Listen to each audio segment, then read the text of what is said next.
This is what Dwayne said about the WrestleMania kickoff. I have a feeling this press conference will be talked about forever. He wasn't lying. We have a problem. He wasn't lying. And man, WrestleMania kickoff was an all-timer that gave us heel Rock, possibly new bloodline, and Cody picking Roman Reigns. But what if I tell you, it ain't over yet? The Rock wants this to be fixed, or else. Or else what? I just imagine two cousins, with belts beating Triple H's bare ass. You gotta pay for this. Acknowledge me. I mean, Triple H is feeling way too confident. But the road to WrestleMania 40 is still unclear. We're still going to get twists and turns. The Rock will probably be announced as a replacement again. Still, the end game being, Cody is facing Roman Reigns at WrestleMania. And how do we get there? There's a lot of interesting stuff happening with this, and that's what I want to talk about today. So first of all, make sure to subscribe if you already didn't.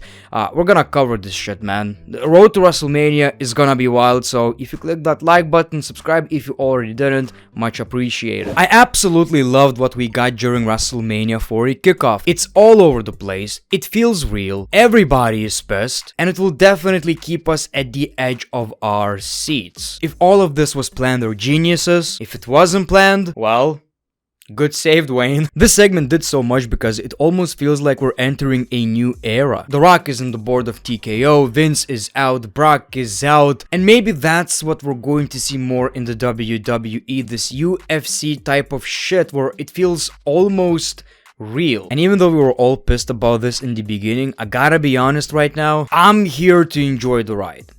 If I knew that this was going to happen, I would have reacted a lot differently. I don't blame anyone who did, obviously. I don't even know if it was the plan. But right now, I'm just enjoying the ride because I don't remember Road to WrestleMania being this exciting. I really don't. In general, I don't understand people who keep saying, you got worked, you were wrong, this is a work, no, this is a shoot. The thing about the story that makes it so interesting and unique is that nobody knew. Like I've said in my previous videos, none of it makes sense because all the dirt sheets kept saying different things. And it goes to show you, man, with moments like these, Cody losing the match at WrestleMania against Roman Reigns was the right call. Hate to say it, man, but it really was. I want to start with this. So, a lot of people are talking about a possible tag team match. Seth Rollins and Cody Rhodes versus The Rock and Roman Reigns, possibly at Elimination Chamber. And I don't think it's happening for one simple reason. Seth is not cleared. He's not cleared. Roman is not gonna wrestle at Elimination Chamber. The Rock is not gonna wrestle at Elimination Chamber. Probably not even ready yet. So, I don't think it's happening. Although, I do believe there is a possibility we might just get that match at WrestleMania 40 Night 1. So this way we still get The Rock on the show. Will it happen? Most likely not, but here's the deal.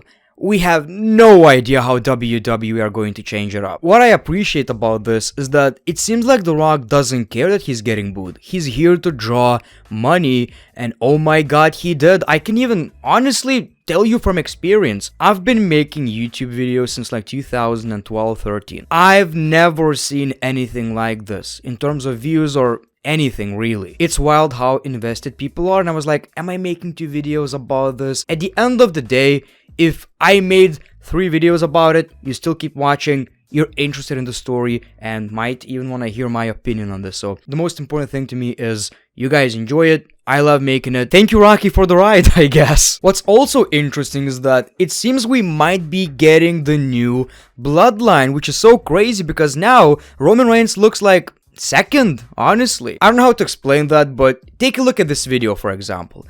It doesn't look like The Rock is following Roman Reigns. It looks like Roman Reigns is following The Rock. Not literally, but I guess you know what I mean. The Rock is the older cousin, right? I'm excited about this chapter of the bloodline. I think it's more exciting than The Rock versus Roman Reigns.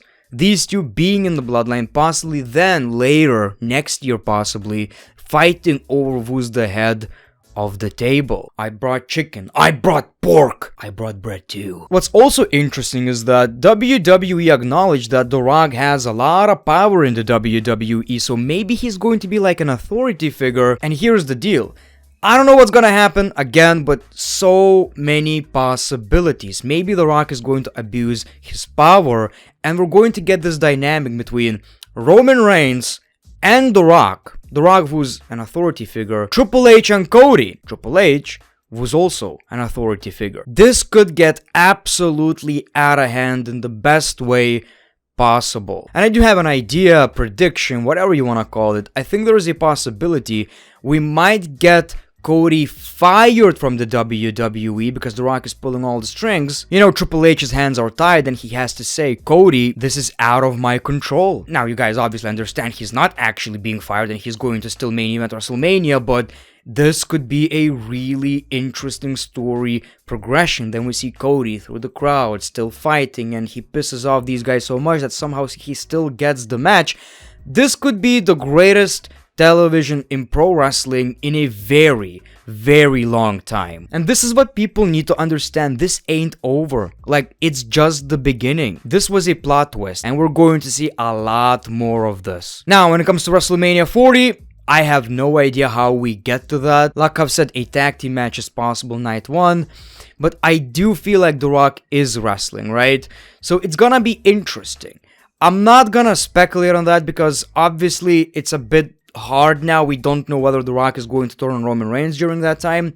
What will most likely happen is that The Rock might cost Cody the match, and then we get Cody versus The Rock, and then Cody versus Reigns, and that's how you get the idea. Cody is getting pushed to the moon. Now, I know it sounds bad, Cody not finishing the story, but is it? We were proven wrong.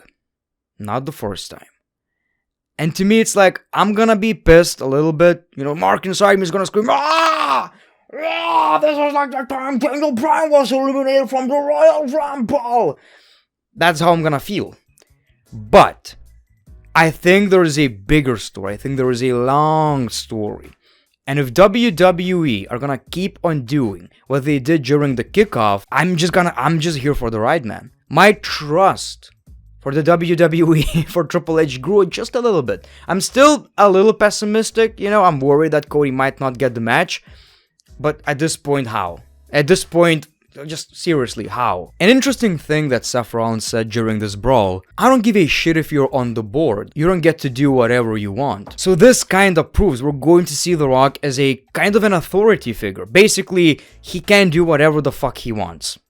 And that's gonna be interesting, how Cody gets out of that situation. Again, one of the best things I've seen in professional wrestling, and after the first video I've made, I've realized I've missed so many details and how could this end. So thank you for watching. The Great One, peace, love, and hugs. It's been a pleasure.